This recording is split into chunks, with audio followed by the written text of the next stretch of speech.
بسم اللہ الرحمن الرحیم۔ اگر گناہ کا عذاب دیکھ لے کوئی بندہ جرأت نہیں کرے گا۔ ایک سچا واقعہ بتلا دوں، ایک آدمی تھا پہلے زمانے میں، یہ لوگ کمر بند میں پیسے وغیرہ رکھتے تھے، اس کی بہن مر گئی تھی، اس کا جنازہ دفنانے گیا تو قبر میں کوئی ہیرا یا موتی بہت قیمتی تھا، وہ گر گیا۔ اس وقت تو خیال نہیں آیا، قبر بند ہو گئی، دیکھا وہ تو کئی لاکھوں کا ہے، ڈائمنڈ ہے، کیا ہے۔ علماء سے پوچھا میں کیا کروں، بہت قیمتی ہے۔ کہا آپ قبر میں سوراخ کر لو، ٹارچ مارو، روشنی مارو تو پھر آپ نکال سکتے ہو۔ قبر کی توہین نہیں، مردے کی توہین ہو جائے قبر اگر کھولے۔ اس بیچارے نے یہ کہ سوراخ کیا تو اسے نظر آ گیا کہ وہیں پر ڈائمنڈ پڑا ہوا ہے، اور جیسے اندر ہاتھ ڈالا، ظاہراً نظر نہیں آ رہا تھا مگر ایسی برزخی آگ تھی، یہ وہیں بے ہوش ہو کے گر گئے۔ اور جب ہوش میں آیا تو کہا فوراً پانی پانی پانی لاؤ، میں جل رہا ہوں، پانی لاؤ۔ زندگی بھر ایک باٹلی چھوٹی سی، اس میں اس کا ہاتھ پانی میں رہتا تھا، اگر باہر نکالتا تو بے ہوش ہو جاتا۔ دیکھو یہ ہے برزخی آگ جس سے ہم غافل ہیں کہ ایک ہاتھ جلا تو بے ہوش ہو گیا۔ لہذا ہم گناہ اس لیے کرتے اندھے ہیں، گناہ نہیں اس لیے کرتے، گناہ کی لذت عذاب نہیں ہے۔ برزخی آنکھ اگر کھل جائے تو کیا ہوتا ہے، کبھی انسان جرأت نہیں کرتا۔ دوسرا مقام یقین کیا ہے، قرآن کے لو ان ھذا القرآن، قرآن میں اتنی طاقت ہے، قطعت بہ الارض۔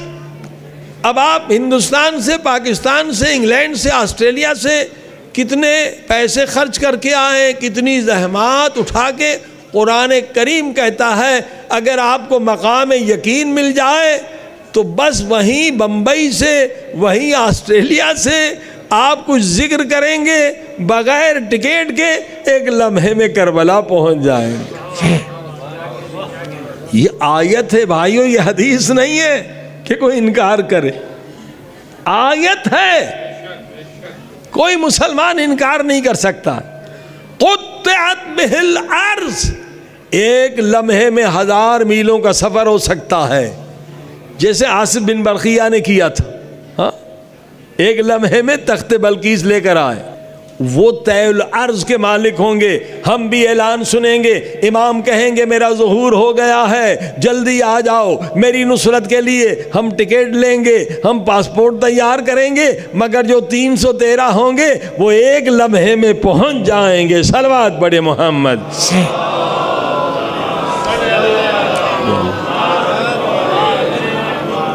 عزیزان کرام، اب آیت اللہ بہلول ہمارے مدرسے میں تقریباً 2 مرتبہ کم تشریف لائے، تو ہم نے کہا قبلہ آپ کے لیے بہت مشہور ہے کہ آپ طی الارض کرتے ہیں، جہاں بھی جائیں، نجف پہنچ جاتے ہیں، کربلا پہنچ جاتے ہیں ایک دن۔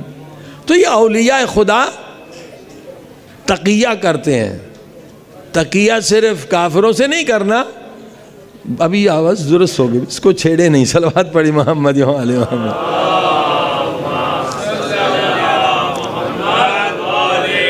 آیت اللہ بہجت فرماتے ہیں کچھ مومنین سے بھی تقیہ کرنا پڑتا ہے، صلوات پڑھیے محمد علیہ محمد۔ یہ چھپاتے ہیں، یہ نہیں کہ اپنا مرید بنائے۔ تو ہم نے کہا بھئی بہت مشہور ہے آغا صاحب کہ آپ جو ہیں طی الارض کرتے ہیں، تو آیت اللہ بہلول نے کہا کہ نہیں، ہمارے خلاف لوگوں نے پروپیگنڈا کیا ہوا ہے۔ ہاں خدا وسائل پیدا کرتا ہے، یعنی جھوٹ بھی نہیں بولا، انکار بھی نہیں کیا، وسائل۔ اب سنیے، آیت اللہ بہلول 10 دن سے زیادہ کسی شہر میں نہیں رہتے تھے، کہ امام خمینی سے پہلے انقلاب لائے تھے، کہیں بھی جمع ہوتا، ہزاروں کا مجمع ہوتا تھا، 10 دن پھر مسافر ہوتے تھے 10 دن سے۔ اور صبح کا آغاز زیارت عاشورہ سے کرتے تھے۔ زیارت عاشورہ کی طاقت بتلا رہا ہوں، صبح زیارت عاشورہ پڑھنا تھا، مجلس پڑھتے تھے، ہمارے کوئٹہ میں آ کے مجلس پڑھتے تھے، اور پورا 1 مہینہ ہمارے مولانا ولایت صاحب ان کے ساتھ رہے، کہ رات کو 1-2 گھنٹہ سوتے تھے، تعویذ لکھتے تھے، لوگوں کی مشکلات حل کرتے تھے، پھر خواتین وہ پیسے دیتی تھی، رات کو وہ سب غریبوں میں جا کے تقسیم کرتے تھے۔ ویسے اولیاء خدا میں سے بڑی عمر تھی, 100 سے اوپر تھے, 104 105. اور ایران کا ٹیلی ویژن انہیں سوئمنگ کرتے ہوئے بھی دکھاتا تھا, 100 سال سے اوپر سوئمنگ بھی کرتے تھے, صحت بھی صحیح تھی, ایک وقت کا کھانا کھاتے تھے. مجلس پڑھ رہے تھے تو بوڑھا آدمی تھا 100 سال سے اوپر, تو نیچ آئی. جب نیچ آئی تو ناک سے پانی بہا, تو انہوں نے یہاں رومال دیکھا نہیں آیا, ادھر رومال نظر نہیں آیا, تو سامنے اب بچے بیٹھے تھے وہ ہنسنے لگے. صلوات پڑھی محمد علیہ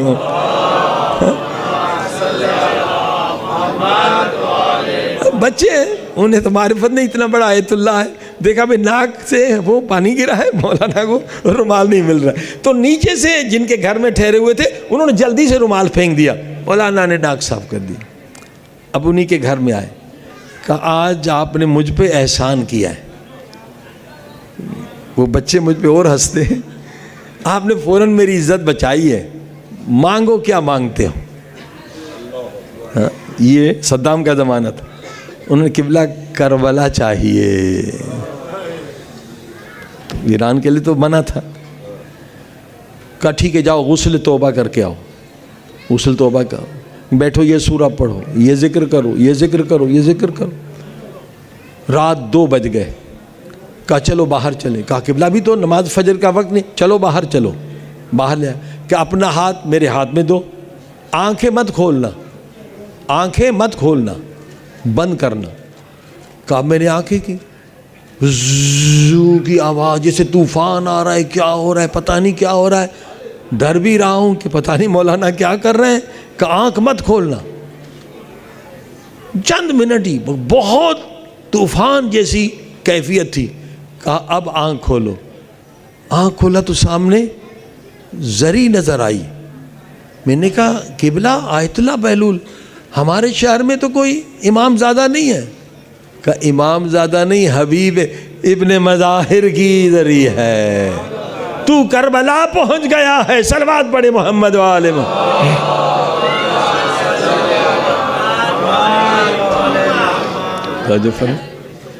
اب تمہیں قدموں پہ گر پڑا قبلہ, آپ نے تو بڑا لطف کیا. کہا میری زندگی میں کسی کو بتانا حرام ہے, کسی کو مت بتانا کہ میں ایک لمحے تمہیں کربلا لے آیا. یہ مرید نہیں چاہتے گمنام رہنا. کہا جی بھر کے گریہ کیا. اب چلے حضرت عباس کے زیارت پہ, کیونکہ میں خود ذاکر بھی تھا. آیت اللہ بہلول نے کہا تھوڑا مصائب پڑھو. میں نے مصائب پڑھے, آیت اللہ بہت گریہ کرنے لگے. پھر واپس نکلے, کہا اپنا ہاتھ میرے ہاتھ میں دو, آنکھیں بند کرو. میں نے آنکھیں بند کی, وہی طوفان کی کیفیت تھی, طوفان طوفان, آوازیں آوازیں. آنکھیں کھولی تو واپس اپنے گھر میں تھا. بہترین ذکر کیا کریں؟ فرمایا سجدے میں جا کر یہ ذکر کریں, لا الہ الا انت سبحانک انی کنت من الظالمین. یہ کس کا ذکر ہے؟ حضرت یونس کا ذکر ہے. کب کیا تھا؟ جب مچھلی کے پیٹ میں چلے گئے تو یہ ذکر کیا تو مچھلی کے پیٹ سے نکل آئے. اور اللہ پاک نے قرآن مجید میں کہا کہ اگر یونس یہ ذکر نہ کرتے, اب صحیح ہے, اگر یونس یہ ذکر نہیں کرتے تو قیامت تک مچھلی کے پیٹ میں رہتے. گناہ نہیں کیا تھا نبی نے, ترک اولا کیا تھا, نبی کی شان کے خلاف تھا. لوگوں نے بات نہیں سنی, غصے میں آ کے چلے گئے. میں جا رہا ہوں, اب تم پہ عذاب ہوگا. نا نبی کی بات نہیں سنی. صلوات پڑھ دیں محمد. قبلہ تشریف لائی, آ جائیں.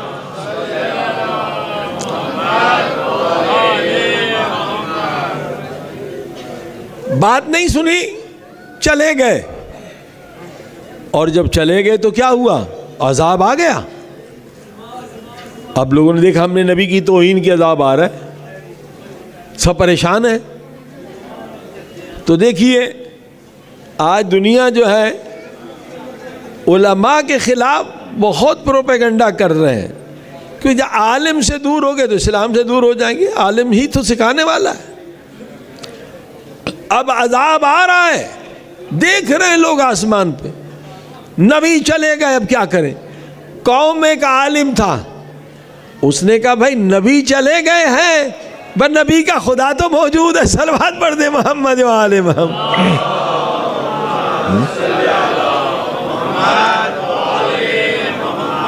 خدا رحمان ہے، خدا رحیم ہے، آ جاؤ جمع ہو جاؤ میدان میں۔ اب عالم نے نسخہ بتلایا، قوم عذاب سے بچ گئی، نبی تو چلے گئے۔ کہا کیا کریں؟ نبی نے کہا جن ماؤں کے بچوں میں، جن ماؤں کی گودوں میں وہ بچے ہیں جو دودھ پی رہے ہیں، یہ تو گناہ کچھ نہیں کر رہے، معصوم بچے ہیں، ماؤں سے کہو کہ اپنی گود سے ہٹا دیں، اور مائیں بھی گریہ کریں اور معصوم بچے بھی گریہ کریں۔ جب معصوم بچے گریہ کریں گے تو اللہ پاک عذاب ہٹا دے گا۔ عذاب ہٹ گیا، ایک عالم نے قوم کو بچایا، نبی تو چلے گئے یونس علیہ السلام، عذاب ہٹ گیا، معصوم بچے رونے لگے، اللہ کی رحمت جوش میں آئی، عذاب کو ہٹا دیا۔ اب اللہ فرماتا ہے کہ یونس اگر یہ ذکر نہ کرتے قیامت تک مچھلی کے پیٹ میں رہتے۔ اتنا بڑا ذکر ہے یہ، طاقتور، پاورفل۔ مانا کیا؟ لا الہ الا انت سبحانک، میرے اللہ تیری ذات سبحان ہے، تیری ذات پاک پاکیزہ ہے، تو رحمان و رحیم ہے۔ انی کنت من الظالمین، میں ظالم ہوں، میں نے گناہ کیا ہے، آنکھ سے گناہ کیا ہے اس پہ روئے، زبان سے گناہ کیا اس پہ روئے، ہاتھ سے گناہ کیا ہے۔ 40 دن کم سے کم 20 منٹ سجدے میں رہیں، اگر 20 منٹ نہیں رہتے تو فرمایا پہلا عشرہ، جیسے اب عشرہ مناتے ہیں نا، پہلے 10 دن 200 مرتبہ ذکر کریں یہ، کہ آہستہ آہستہ بدن یوزڈ ہو جائے۔ ہاں کوئی واجب یہ نہیں ہے، مستتھک گئے تو سر اٹھا لیں، 200 مرتبہ یہ ذکر کرو لا الہ الا، یہ 40 سکھلا رہا ہوں۔ 40 کیا ہے؟ یہ اہم، لا الہ الا انت سبحانک انی کنت من الظالمین، 200 مرتبہ 200 گناہوں سے توبہ کی، بچپن میں جو گناہ کیے، جہالت میں کیے، روئے، رونا نہ آئے، سر پیٹے، پشیمانی کا نام توبہ ہے، ندامت کا نام توبہ ہے۔ پھر دوسرے عشرے میں 400 مرتبہ پہ جائیں، تیسرے عشرے میں 700 مرتبہ ذکر کریں، اور چوتھے جو مثلا اب 40 کی منزل میں پہنچے ہیں 1001 مرتبہ یہ ذکر کریں۔ صلوات پڑھیں محمد و آل محمد۔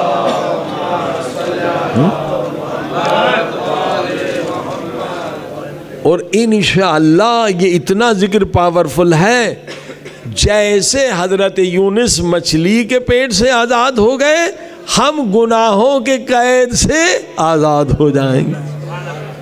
اور اس میں اگر ایک لفظ بڑھا دیں، ایک جملہ، لا الہ الا انت سبحانک انی کنت من الظالمین، یہ تو آیت ہے، مگر ایک جملہ اگر بڑھا دیں تو انٹر ایکٹیو، یعنی 2 طرفہ گفتگو ہو جائے گی۔ میں تو ظالم ہوں، وَأَنْتَ أَرْحَمُ الرَّاحِمِينَ، مگر تو سب سے زیادہ رحم کرنے والا۔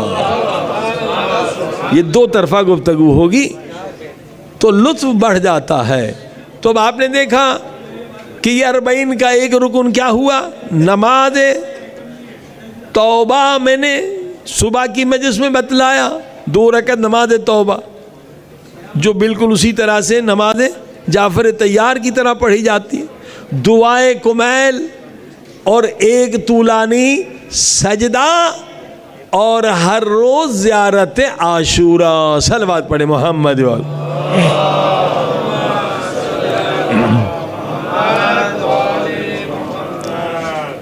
زیارت عاشوراء اصلاً مولا سے کہ یہ دعا مانگ کر جائیں کہ مولا میں آپ کا زوار بن کے جا رہا ہوں، مجھے توفیق دے کہ اب کے بعد کوئی دن ایسا نہ ہو جس کا آغاز میں زیارت عاشورہ سے نہ کروں. بہت فوائد ہیں زیارت عاشورہ کے، بہت فوائد. ایک بتلا دوں صرف واقعہ. حضرت آیت اللہ بہجت رحمۃ اللہ علیہ زمانے کے ولی خدا تھے، بہت ان کی کرامات. ان کے استاد تھے حضرت آیت اللہ سید علی قاضی رحمۃ اللہ علیہ، جو علامہ محمد حسین طباطبائی جنہوں نے تفسیر المیزان لکھی ان کے بھی استاد تھے. خواب میں حضرت آیت اللہ بہجت نے دیکھا جنت میں اعلیٰ مقامات، برزخ میں بھی جنت ہے، وہ جنت دوسری ہے جو اصلی ہے. مرنے کے بعد انسان وادی سلام جنت میں جاتا ہے یا گناہوں کی وجہ سے برزخی جہنم میں. تو بہت خوش ہوئے، استاد کو جنت میں دیکھا. آغا بہجت نے کہا اب بھی کوئی تمنا ہے آپ کی؟ اللہ نے بہت بڑا مقام دیا ہے. تو آیت اللہ سید علی قاضی فرماتے ہیں کہ بیٹا اب تمنا یہ ہے کہ اگر دوبارہ خدا زندگی دے، میں صرف صبح کا آغاز زیارت عاشورہ سے پڑھتا تھا، لیکن دوبارہ اگر زندہ ہو جاؤں تو میں نے زیارت عاشورہ کے فضائل دیکھے ہیں، اس کا صلہ دیکھا ہے، اس کا اجر دیکھا ہے، تو اب میں رات کو بھی آغاز کروں گا زیارت عاشورہ سے.